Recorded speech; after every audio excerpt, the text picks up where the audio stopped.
Thank you so much for that, Sophie. We have time for one more question. Yes. So Anton, this would be a question following up on your earlier comment with regards to the pace of innovations. Within your perspective, what do you think are some of the initiatives or examples which can be within the private or the public sector or collaboration that you feel would drive the pace of innovations? This can be payments or in general tech ecosystem related.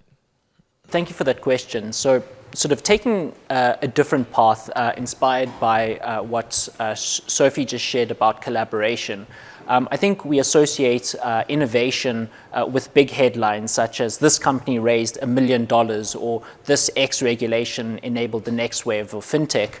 But I really believe that in today's world, sort of collaboration and community are real drivers of innovation.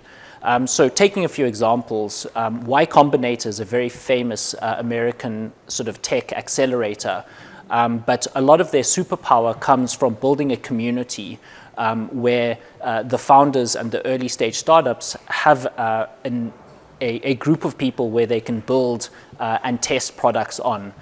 In Stripe's own case, John and Patrick, our co-founders, built Stripe for other Y Combinator companies. They went to them, they said, what do you need from a payments perspective? And these really drove how Stripe thought about innovation.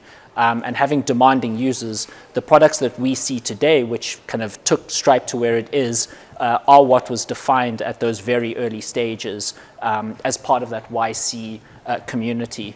Another amazing example, I think, closer to home in Singapore is Block 71, which is a sort of a startup space, which is a collaboration between NUS Enterprise and JTC. A lot of the startups who are homegrown in Singapore have sort of grown out of this space where things as simple as cheap rental, as well as having 20 or 30 other startups around you, just really help kind of build in those early days. And I really believe the continuation of sort of community spaces like this are going to create the next wave of Grabs, Shopbacks, or carousels.